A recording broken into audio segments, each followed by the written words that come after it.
Hello and welcome back to the channel. This is our weekly vlog.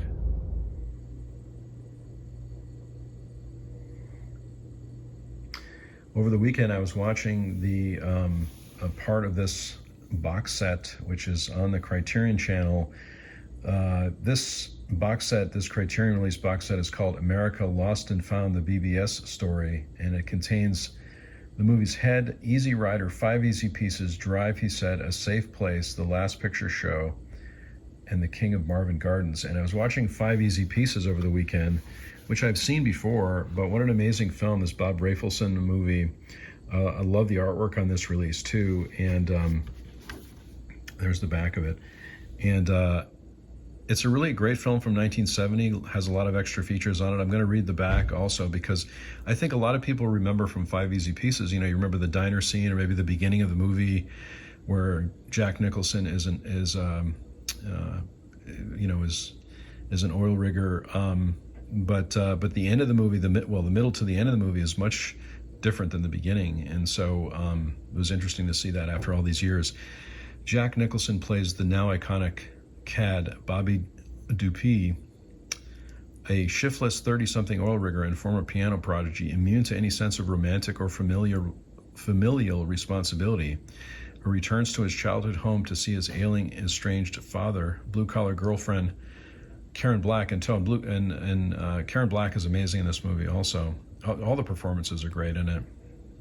Moving in its simplicity and gritty in its textures, 5 Easy Pieces, directed by Bob Rafelson, is a lasting embodiment of early 1970s American alienation. And the ending of the movie is, I'm not going to spoil the ending if you haven't seen it before, but it's one of the saddest endings I think I've seen in a movie. I was also watching the interview with Bob Rafelson about the movie and about his experiences on the movie, which is also very interesting. This also has a 2009 documentary about the BBS era with Rafelson, actors Jack Nicholson, Karen Black, and Ellen Burstyn, and directors Peter Bogdanovich and Henry Jaglom, among others. But anyway, what a great film this is. And Jack Nicholson, I'm remembering there's one scene when near the end of the movie when Jack Nicholson is in this big house with many of his siblings and his father, as I mentioned, and he starts to play the piano, and the camera moves around this room showing photographs of all of the family members, and I believe it's just one continuous shot around the room. I didn't see any cuts, but I could be wrong. But what one of the amazing scenes in the movie, and as I mentioned, the final scene is just very tragic, or the final sequence is very tragic. So I'm thinking I might dig into this box set a little bit more. I was looking for The King of Marvin Gardens, which I've seen before too, but I don't think it's on the Criterion channel. Highly recommend this box set too if you haven't seen it. Again, these are the movies that are on here. Head from 1968, Easy Rider, Head also directed by Rafelson. Easy Rider, of course, from 1969, 5 Easy Pieces, Drive, He Said, directed by Jack Nicholson. A Safe Place, directed by Henry Jaglom. Hopefully I'm pronouncing that correctly. The Last Picture Show by Peter Bogdanovich, and The King of Marvin Gardens, which I was interested in. So I'll probably dig into this box set this week as I'm looking for maybe to do a new director study at some point in the fall or the winter.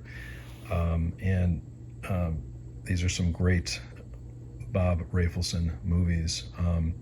So if there's a sale coming up, this is one of the box sets I recommend from the Criterion collection. If you can do it, it's usually these are half price at the time. You can really get a good deal, and this is one of the best box sets that I have.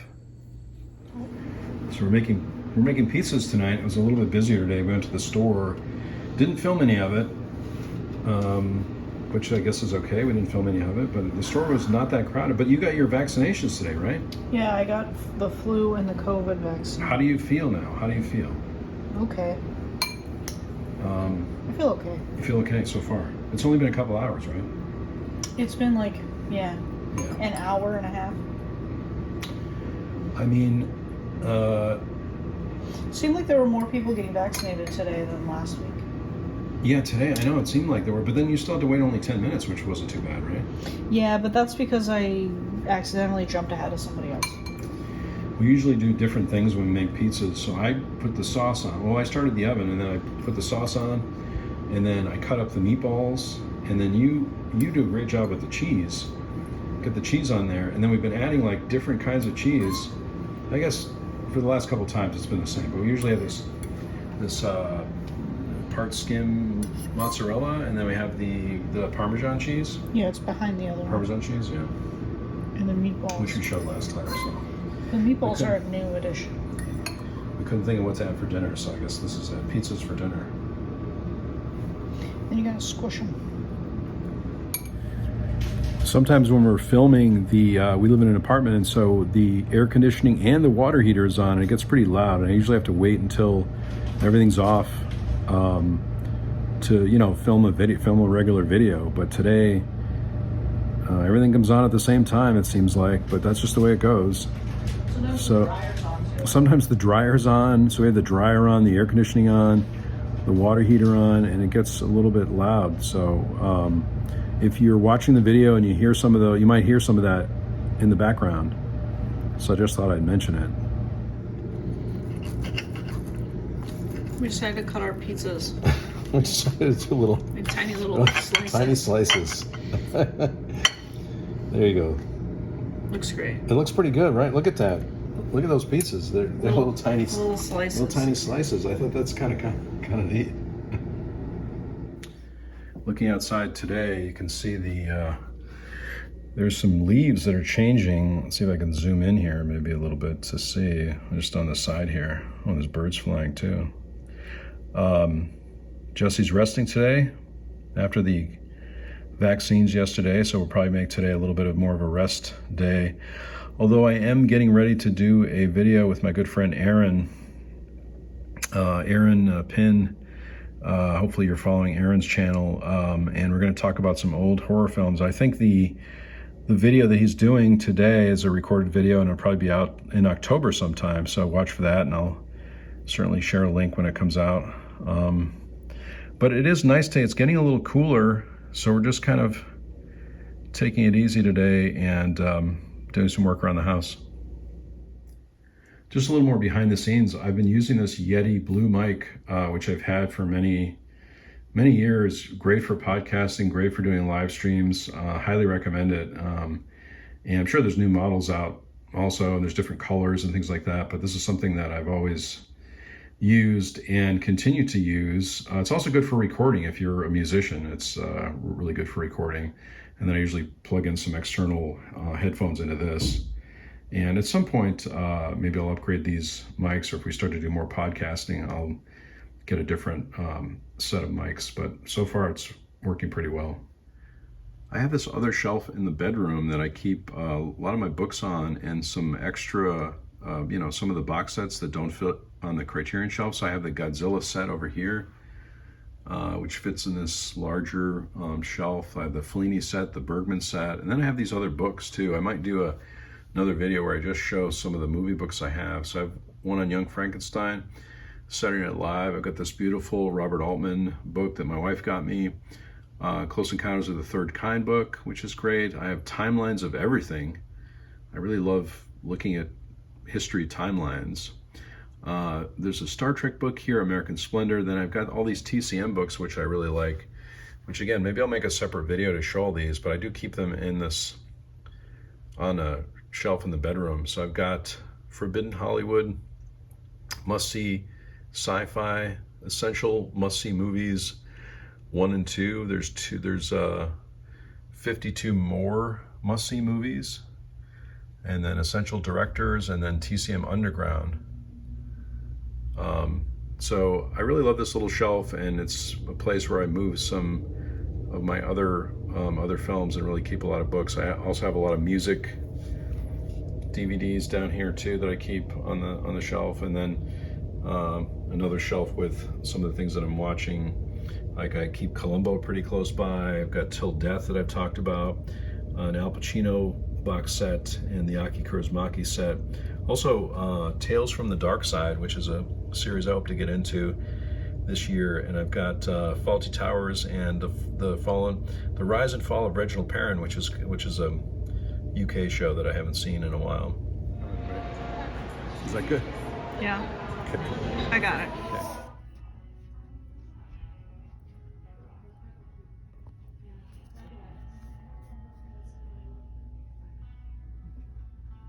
Okay. Anything else?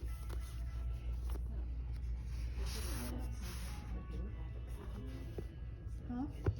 This is the book. Oh. I was looking at this. This is the book that he always makes sure is in stock. Because, you know, it's So I had another doctor's appointment today, but we decided to go to Barnes & Noble at the mall near us, and we still couldn't find a 50th anniversary version of Jaws, which seemed like it was available, but it's not at the store. So I'm still looking around for that. And then, but we did pick up a couple of books. I got a book of poetry, and Jesse got some Stephen King adaptations. We're getting ready for Horror's Greatest, which I think is going to have a whole episode featuring Stephen King adaptations, so that's pretty cool. And we got some iced tea, and now we're headed home. We did go to the bookstore today and got a couple of things. This book that looks like a VHS case, which is kind of cool. And it's called The Extraordinary Disappointments of Leopold Barry. This is a book that Jesse's going to read. And then we were looking at these retro covers, these Stephen King retro covers, and we got one for Cujo. There was only one copy left of that. But these look really nice. These are very cool. Sort of distressed edges on the side. These are the Scribner releases, and so there's one for Cujo, which we didn't have. And then Jessie she has another copy of Pet Sematary, but this is the new cover for that. So we thought, since Halloween season is coming, this would be kind of cool to pick these up. And we're also waiting for the next episode of Horror's Greatest, which might be the Stephen King adaptations. So I thought these would be cool to read.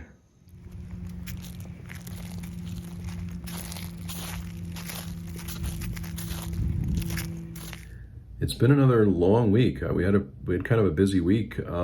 Yesterday we were going to Barnes & Noble, and then doctor's appointments, and Jessie got her vaccines, and so we're sitting here in the office on Thursday just talking about news and what we're going to watch over the weekend. And it's just been a busy week, right? Yes. Yes, it's been a long, eventful week. Yeah. So far. In a string of long, eventful weeks. That's right. But I am almost done with, we're almost done with Life in Pieces. I'm on season 4, and I think I have 6 or 7 episodes left. But we're really liking season 4 so far. If you've seen that, Life in Pieces on Hulu, if you have Hulu. And I also have been talking a lot about Horror's Greatest, and I always forget to mention that it's on AMC Plus. So we're on episode 4 of that, and that's about horror comedies, and we're really liking that. And in fact, they did a whole segment on The Evil Dead 2 or Evil Dead 2, and we thought maybe we'd give that a watch, because for years we've tried to watch The Evil Dead, at least 1 and 2, and we haven't been able to get through it for some reason, probably just because we're not in the mood for it. But Evil Dead 2 looks really interesting and creative. Maybe we'll watch that. Yeah, I think we've tried to watch Evil Dead, and I like the vibe in the beginning, but then it's just hard to, I don't know, it's hard for me to like grasp the overall like atmosphere, like direction of the film. Yeah. So I think knowing that Evil Dead 2 is a little more campy might help. Sort of like in the Phantasm realm, because we like Phantasm. We watched most of those last year, but we might start from the beginning. Should we start from the beginning on that, on Phantasm?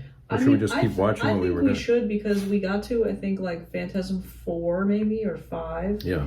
And it starts to like refer to other phantasms. And I think when we were watching them, we watched them maybe a little too far apart.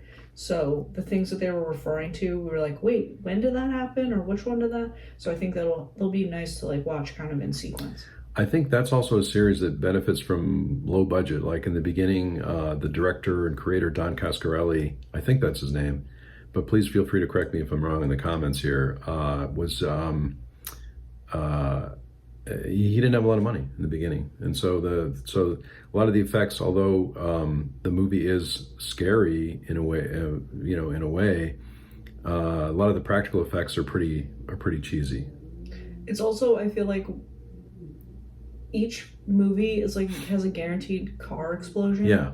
Which is kind of fun because most, like, a lot of horror movies don't have, like, they might, but it's like, it's not like a thread in a lot of horror films. That's so true. It's nice to see that it's kind of like an adventure film, like has a like gritty, like car chase sort of vibe, along with like something strange is going on and they're trying to figure out what. And Exactly, yeah. has like interesting, like an interesting villain and like interesting ways people die, and I don't know, it's just they're just It's different. like time travel types of things in there, and Oh yeah, and there's like, like the later a weird time ones, travel and there's thing. like, yeah, and it So- kind of has like a almost like a Body Snatchers vibe because like the town's just like totally wiped out somehow, and they Yeah. don't know what's going on, and nobody's paying attention.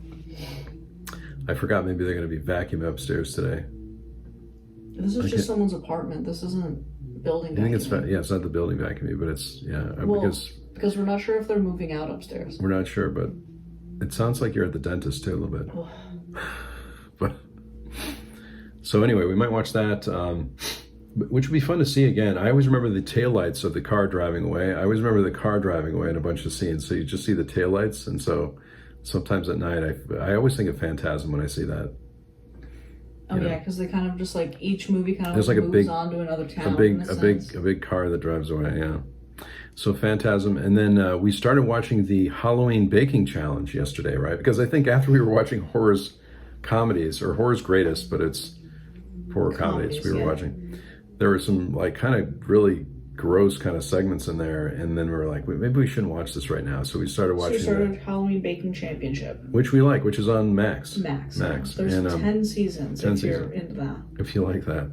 We don't watch a lot of baking shows too, but let us know in the comments if you have a favorite baking show. But this is one of our favorites. I think it really gets us in the mood for the Halloween season, and it's it's really fun. And we try to predict the winners. That's the other thing too. If you watch any of the baking shows, what we try to do is we try to predict the winners without knowing anything about anybody. We try to pick two people in the beginning that we don't know anything about. We don't know anything about their skill level or anything like that, and we Right. just try to see how far they get. And so you pick two people. You picked a man and a woman, and I picked a man and a woman. Yeah. And so we'll see what happens. Yeah. I like the Halloween baking because Halloween is like such a broad topic, but it's also restricted versus like we tried to watch Holiday Baking Championship and it's like too general. Yeah. Like it's not just Christmas baking, it's like holiday baking. So sometimes they make like a Thanksgiving something, and sometimes they make like an autumnal thing. And it's like it's too open. And I like that Halloween, it's like it's very specific, but then they have so many different places they can go, and sometimes they have to make like cupcakes or cakes or cookies or whatever. And it's really fun, and they get really gross in a good way. In a good way, yeah. And then it makes us hungry for something sweet, a cupcake or a cake or something like that. Yeah. But we're enjoying that. I think we said this last year, but Halloween is one of our favorite times of year too, because it's like a holiday type of event or like a season that you can enjoy without really having anything. It's not really connected to anything other than scary movies, cooler weather. Yeah. And you can enjoy it however you like, which I think we like that, right? Yeah, I mean it's nice because it's kind of become like its own season instead of Yeah. just one day. Mhm. I mean, I know like the holiday season is its own thing too, but there's like it seems like it's maybe more like less pressure. Like you can celebrate however you want. Yeah, exactly. You can celebrate however you like to do it, and so that's a lot of fun and we love watching the videos on YouTube that showcase like Hollywood Horror Nights. Not that we would ever go to that in Universal, but it's fun to see a lot of the merchandise that's available and candy and stuff like that. So anyway, lots of fun coming up on in the next month or so. Hopefully we'll see some Halloween themed videos on the channel here too.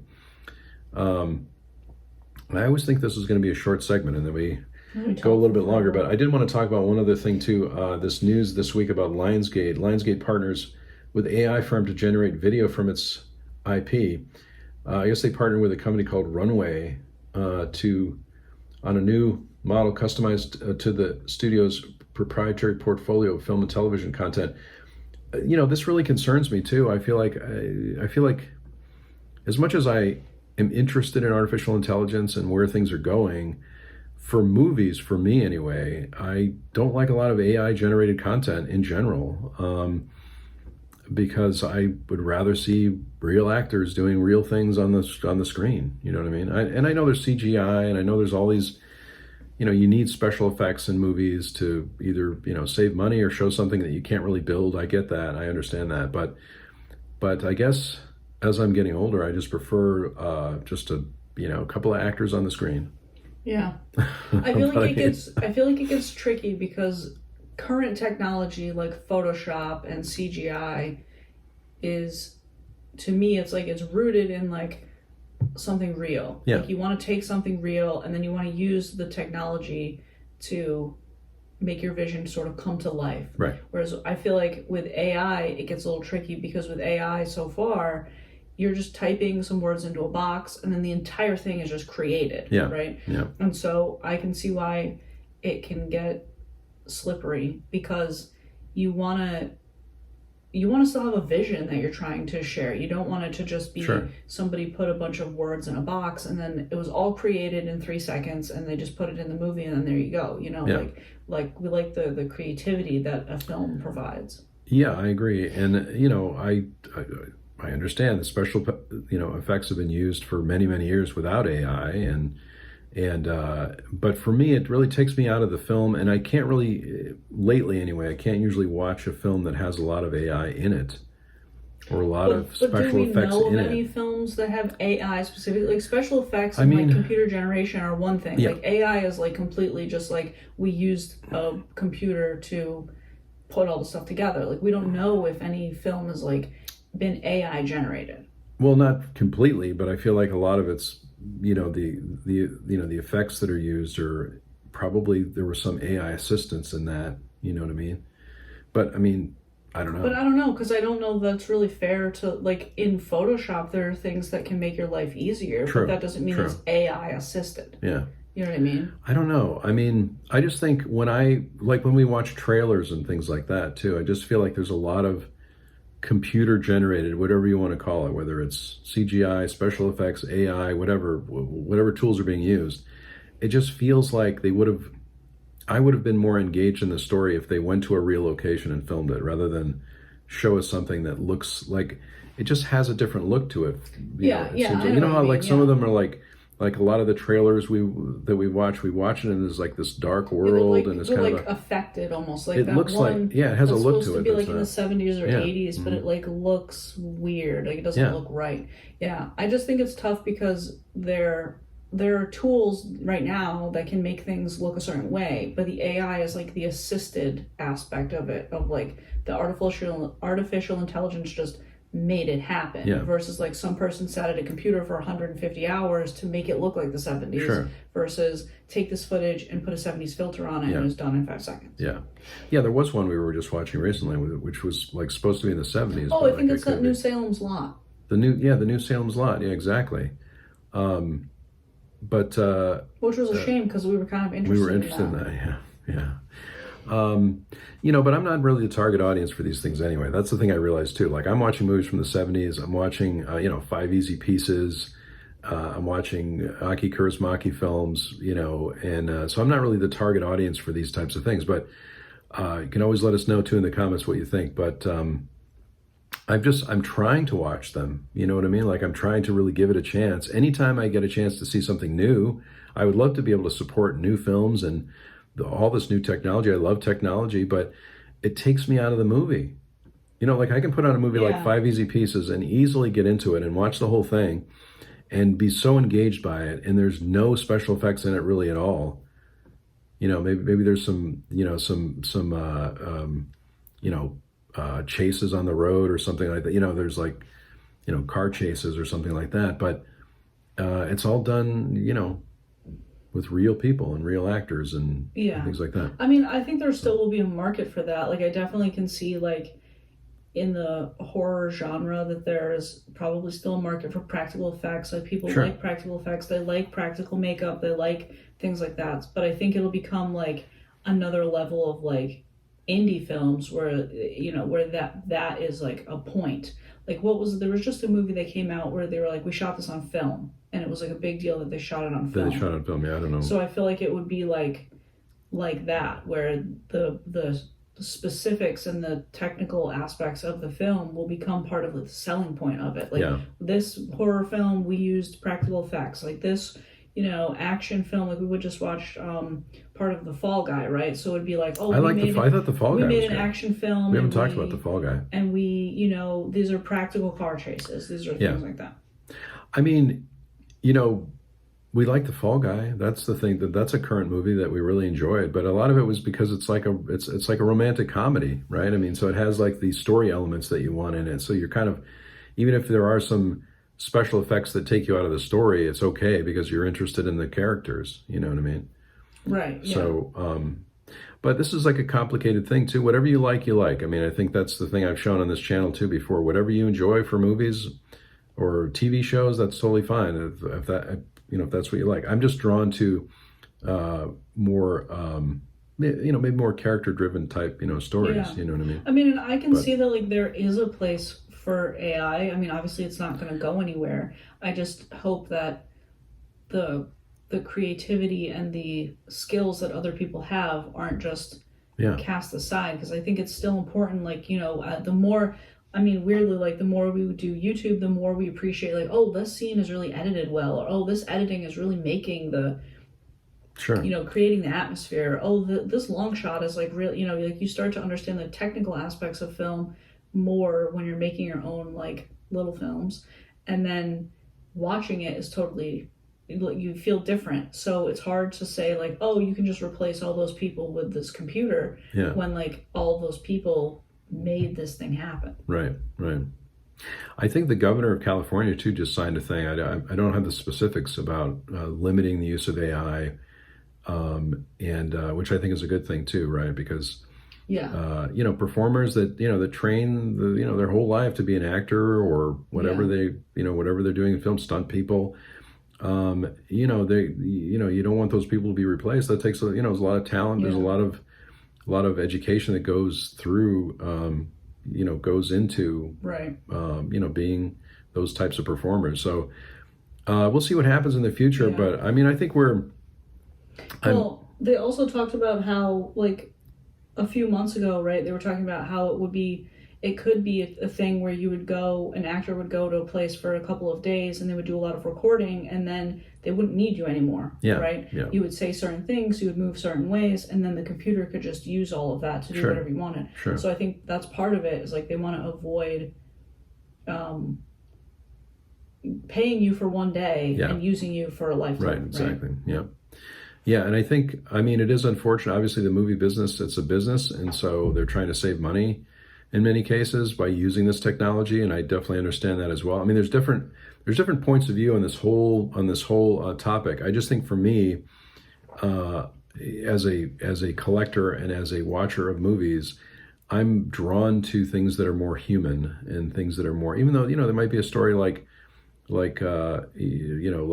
Dune, for example, right? They're not going to make that, they can't, they're going to need to use some special effects to make that movie, right? Oh, like, I mean, I think we like, I love Interstellar, and that's Interstellar, totally exactly. CGI and everything. That's what I mean. Like, I think there's a place for all of these things. It's just how are they applied, and what kind of respect are used with them, not just, Yeah, even though there was that story with Christopher Nolan, who built that whole, or who planted that whole, who knows if this is true or not, but they had that whole cornfield that was, planted. The truck scene where they're chasing the drone is like all practical. Is all practical effects. But so anyway, those are some of our thoughts for today, and we're getting back to it. We're excited about watching the Baking Championship. That's a lot of fun. I'm looking forward to that. Of course, those we're waiting for each episode to come back, because I think we're halfway through one episode, which we're kind of savoring. And then we have to wait a week for the next one to come out. So we might want to wait for a few of those to build up before we continue watching it. But anyway, that's our week so far.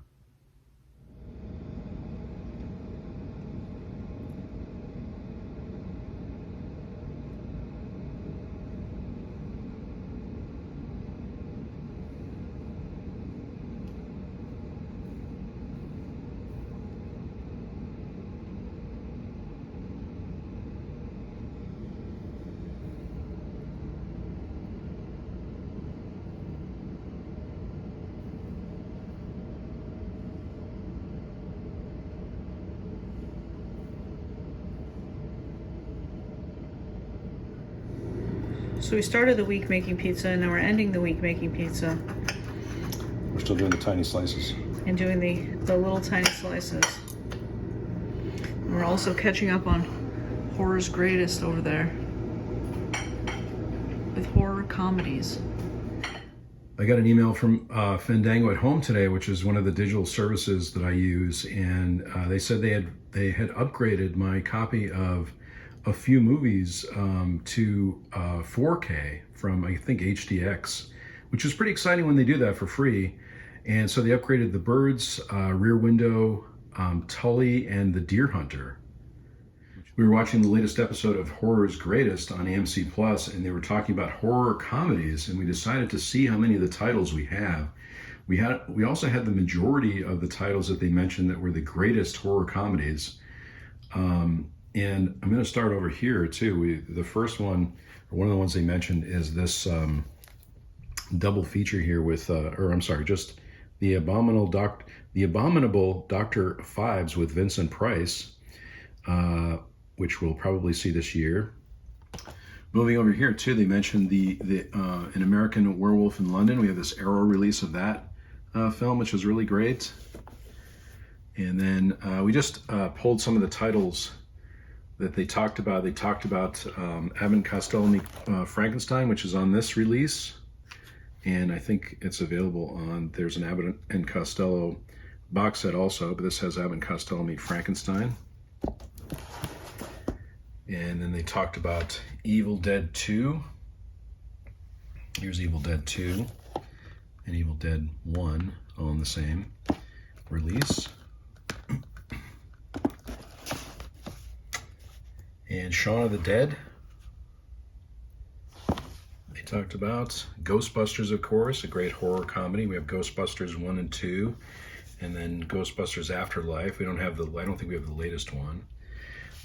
Brian De Palma's Phantom of the Paradise.